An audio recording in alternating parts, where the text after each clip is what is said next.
इस्राएलियों ने फिर वही किया जो प्रभु की दृष्टि में बुरा है।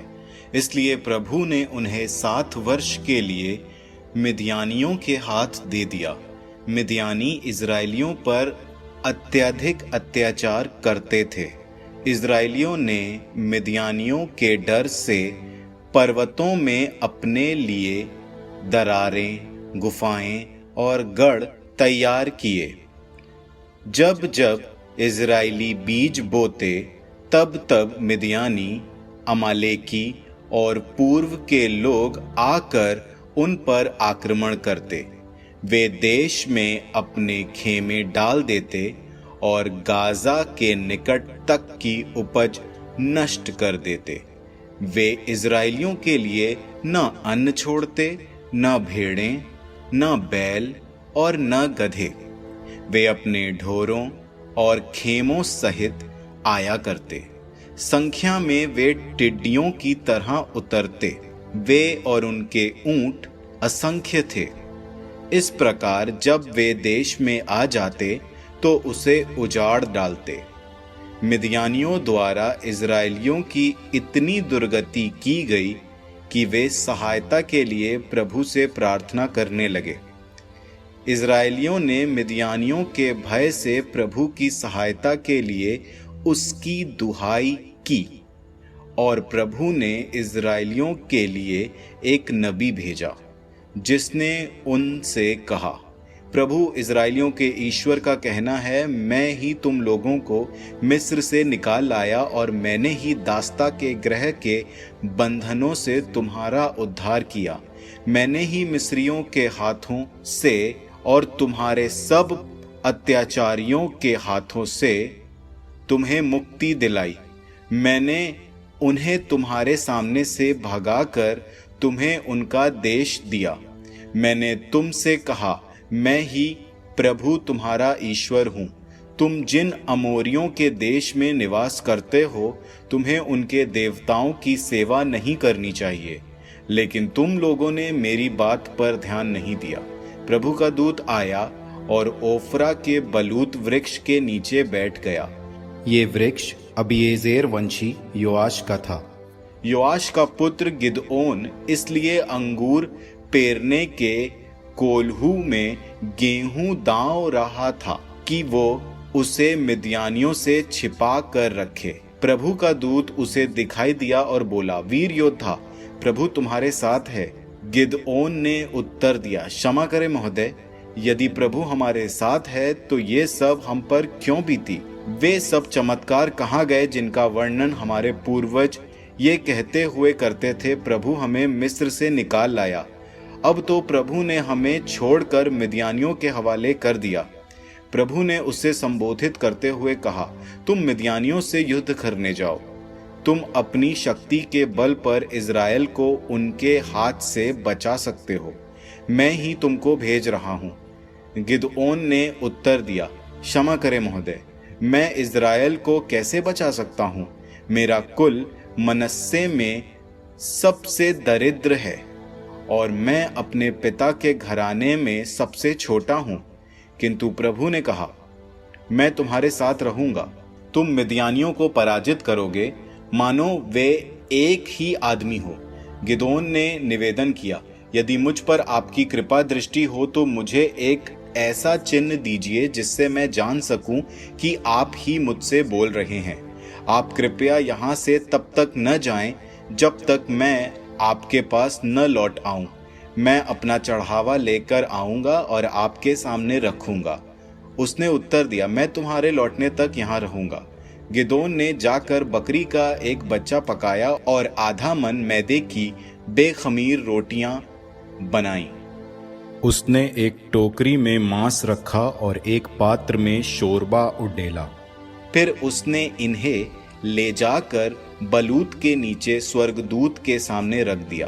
प्रभु के दूत ने उससे कहा, मांस और रोटियां वहां चट्टान पर रखो और उन पर शोरबा उंडेल दो। उसने यही किया। तब प्रभु के दूत ने अपने हाथ का डंडा बढ़ाकर उसके सिरे से मांस और बेखमीर रोटियों का स्पर्श किया। इस पर चट्टान से आग निकली, जिसने मांस और बेखमीर रोटियों को भस्म कर दिया। और प्रभु का दूत गिदओन की आंखों से ओझल हो गया। तब गिदओन समझ गया कि वो प्रभु का दूत था और उसने कहा, हाय प्रभु ईश्वर, मैंने प्रभु के दूत को आमने सामने देखा है। किंतु प्रभु ने उसे आश्वासन दिया, तुम्हें शांति मिले, मत डरो, तुम नहीं मरोगे। गिदोन ने वहां प्रभु के लिए एक वेदी बनाई और उसका नाम प्रभु शांति रखा। वो अबीएजेर के वंशजों के ओफ्रा में आज तक विद्यमान है। उसी रात प्रभु ने उसे आदेश दिया, अपने पिता का बछड़ा और 7 साल का एक सांड ले लो, अपने पिता की बाल देव की वेदी गिरा दो तथा उसके पास का खूंट काट डालो। तब इस गढ़ वाले ऊंचे स्थान पर पत्थरों को ठीक तौर से जोड़कर प्रभु अपने ईश्वर के लिए एक वेदी बनाओ। फिर उस दूसरे सांड को लाकर काटी हुई आशेरा की लकड़ी पर उसकी होम बलि चढ़ाओ। तब गिदओन ने अपने नौकरों में से 10 को लेकर प्रभु द्वारा दिए हुए आदेश का पालन किया। अपने कुटुंब और नगर के लोगों के डर से उसने दिन में ऐसा नहीं किया, उसने ये काम रात में किया। दूसरे दिन सवेरे जब नगर के लोग उठे तो उन्होंने देखा कि बाल देव की वेदी गिरा दी गई है, उसके पास का खूंट काट दिया गया है और नई बनाई हुई वेदी पर दूसरे सांड की बलि दी गई है। वे एक दूसरे से कहने लगे, किसने ये काम किया? पूछताछ करने पर उन्हें मालूम हुआ कि योआश के पुत्र गिदओन ने ये किया था। नगर के लोगों ने योआश से कहा, अपने बेटे को हमारे हवाले कर दो, बाल देव की वेदी ढाने और उसके पास का खूंट काटने के कारण उसका वध किया जाएगा। परंतु योआश ने अपने सामने खड़े लोगों से कहा, क्या तुम बाल देव का पक्ष लेने आए? क्या तुम बाल देव की रक्षा करने आए? जो उसका पक्ष लेता है वो सुबह होने तक मार डाला जाएगा। यदि बाल सचमुच देवता है तो वो अपने पक्ष में बोले, क्योंकि गिदोन ने उसकी वेदी गिरा दी है। इसलिए उस दिन से गिदोन का नाम यरुब्बाल पड़ गया। इसका अर्थ है बाल ही उसके विरुद्ध लड़े, क्योंकि उसने उसकी वेदी तोड़ डाली थी।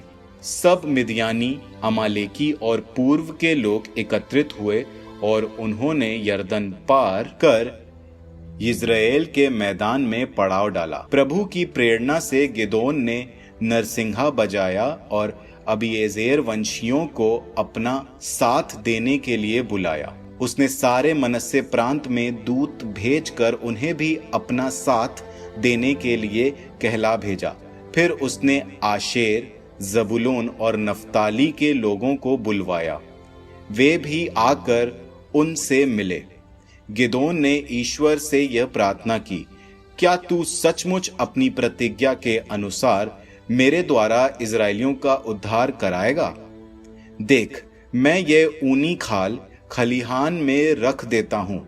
यदि केवल इस खाल पर ओस पड़ेगी और आसपास की भूमि सूखी रहेगी तो मुझे विश्वास हो जाएगा कि तू अपनी प्रतिज्ञा के अनुसार मेरे द्वारा इज़राइलियों को मुक्ति दिलाएगा।